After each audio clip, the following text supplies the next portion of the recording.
What's up, guys? Welcome to Tidal Gardens. Over the years, we've been really lucky to have had the chance to work with a lot of different types of equipment. In particular, pumps. I would say that we've probably used dozens of different brands at this point, ranging from the value models all the way up to the super high end. And that is what this video is about. I do have a favorite pump, and if you've watched this channel at all before, you can probably guess. My all-time favorite pump brand is Abyzz, and they are the sponsor of today's video. So right off the bat, thank you very much to Abyzz. Thank you very much to CoralView, which is the North American supplier of Abyzz. Let's jump into a little bit why I like this pump so much, especially in a coral farming setting where the reliability of the pump is absolutely mission critical. It is really challenging to get super excited about a pump that is basically a black ABS shell. So how best to illustrate it? And I figured that perhaps the best way is to actually service this thing. Now, this pump, I think, has never been serviced. It's been at least a couple of years since we've set this tank up, and I am pretty sure this guy is due. This pump is used currently in a closed loop. So there is an 1.5 inch intake and then an 1.5 inch return. One thing to note about these pumps is that they are made in Germany and they're metric fittings. They do come with some handy little adapters to go from metric to imperial. The other thing that you might notice is that we've gone with an equipment tray, and this equipment tray is wonderful as far as maintenance goes. It was something that we had overlooked on some of our other pumps, and then we quickly realized just how nice it is, and we had those then manufactured. So when I start to undo the different unions for this guy, all of the water will then spill into this tray, and then it can be shot backed up. Okay, I've got the controllers mounted right here on the stand. I'm going to go ahead and turn this pump off. I can go ahead and power the whole thing down.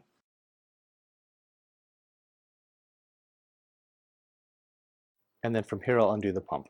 These are kind of nice because it's a waterproof seal. I skipped ahead a little bit because I did a little bit of a goof here.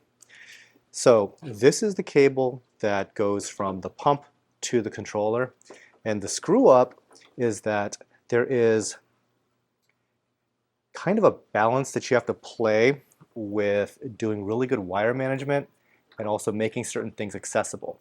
So for things like power, it's fine just to tuck this stuff in and zip tie the heck out of it. When it comes to stuff like pumps, though, you really want to make all of this highly accessible because at some point, even though this has been 2 years at least, you do need to eventually take this guy away. This was actually no fun to cut out because I think there's probably like 10 different zip ties, and a lot of this stuff is really not necessary because we can kind of go in through these channels a little bit. And so the number of mounting points really isn't that necessary, but no joke. All of this stuff was cable managed together. And so that's probably one thing that as we go and kind of like just do like an electrical audit of all of our devices is that we're probably going to have all the different pump lines separate from the power stuff, just because the power stuff doesn't really move, but this stuff has to be accessible. Anyway. Let's go ahead and shut off these valves. These are true unions here, and there's another one. Okay, so now this pump here is isolated. First things first. Let's get these unions undone.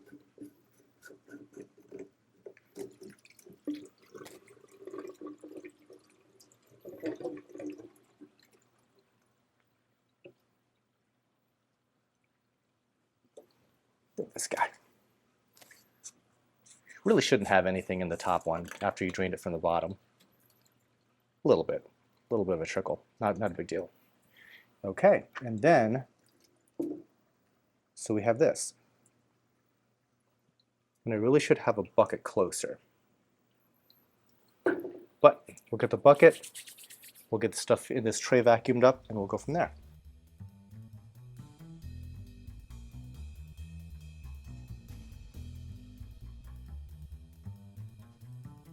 We have our pump here. I gave this a little rinse in the sink, and now there are 4 titanium bolts to take out.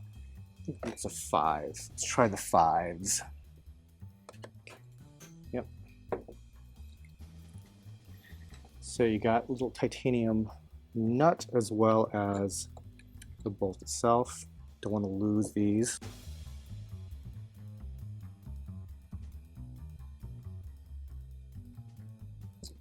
So now this guy can come apart. And this is pretty gross, but it's not that bad, you know, considering that it's been a good 2 years, like I keep saying. It's not that bad, if you look into there. There's some crud, but that is to be expected. So I'm just going to make sure that we have all the necessary nuts and bolts. 1, 2, 3, 4, 1, 2, 3, 4. Okay, we're good. So I'm just going to take this over to the sink. We'll scrub him out later. Now we can take a little bit of a closer look at this impeller. This is really the thing that separates Abyzz from all the others. This impeller assembly is actually pretty crazy. So you might think that you can just pull this guy out, just like any other assembly. That ain't happening. So you actually have to take 2 screwdrivers, 2 flatheads, and gently pry away at this orange piece and to get this lifted, and the whole thing should come up. Yep, you see that? Just popped very gently. Okay. And then from here, you now should be able to take this whole guy apart, and there we have it. You can see well, okay, let's see if we can catch the light. We cannot, because I have no manual dexterity. So you see that little thing in there? That is the ceramic bearing. Don't want to mess with that. So we'll have to clean him, but make sure that that guy doesn't get weirdly dislodged. The impeller itself, super grody, but you'll see just how clean we can get this thing. And this thing is pretty much a solid block of titanium. It's pretty insane.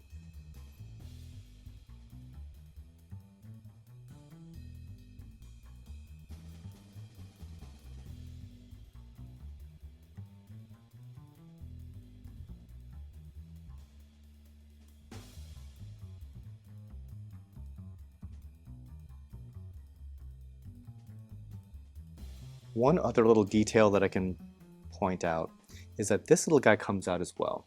And I believe this is a 3mm. So you need a 5 and you need a 3. Yep, 3. Okay. And so this gives you access to the rest of the impeller itself. Took a little bit extra pulling, tugging. But that does actually come out, so you can clean this little bit as well. This whole assembly does come apart.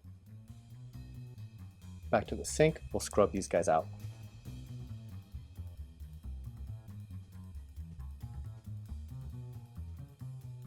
All right, now to put this all back together again.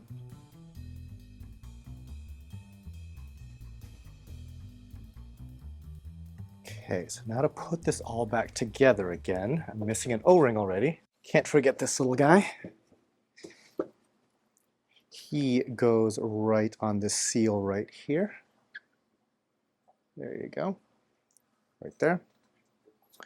Now, here's where you want to be careful, because in here, as I mentioned, is a ceramic bearing. I want to make sure that he's on there good. It is possible to take this little guy out, way down in there. And it's pretty clean, so I'm not going to bother with that. Also, it's perfectly okay to soak these guys in citric acid. Again, this is pretty darn clean, all things considered, so I'm going to skip that as well. All right, I have to be really careful setting this guy back in there because it does like to snap. Now also, notice right there is a little key notch, and that corresponds with that little notch there. Also, there is a larger notch, and that corresponds with, I believe this is a vent for the pump. So you have two different spots to line up. It's a pretty strong magnet that's in the back of this thing, and you don't want it to slam shut. So forearm grip strength, let's go. Failed. No, just kidding. And that's it. Now I just want to set it in there, up against that O-ring, and we're good. This guy spins freely, good, good. Then lastly, we just have to put the main housing back together, which is a little cumbersome given my additional plumbing that I did not remove. But, okay, let's just start somewhere.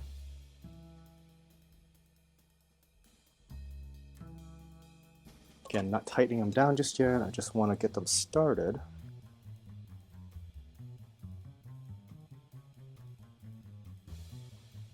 This one here is a bit snug. This one was the one that didn't want to come out, now it doesn't want to go in. Okay. Well, we'll see if that leaks.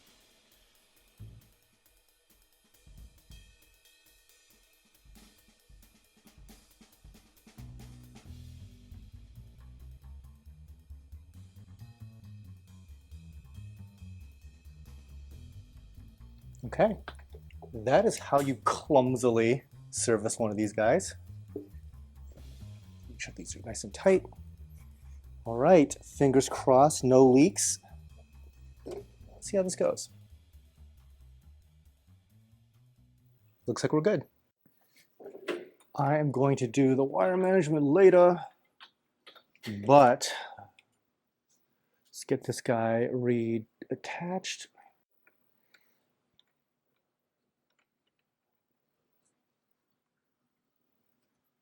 Okay. Moment of truth. Duh. Help to turn the thing on. Little toggle switch there.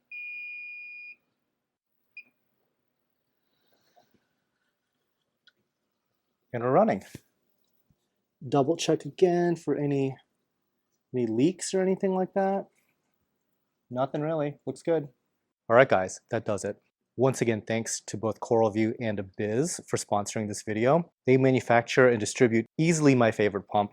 And really it comes down to just absolute reliability and also just how infrequently they really need to be serviced. Perhaps 2 years, a little longer than you'd like to go, but all things considered, that pump wasn't that dirty even after all that much time. And one other little anecdote that I can share, one time this tank here actually flooded. We did some little goofy thing. I don't want to talk about it. Long story short, there was a huge flood on this floor. And one feature that they don't really talk about with Abyzz is there is like a low water sensor.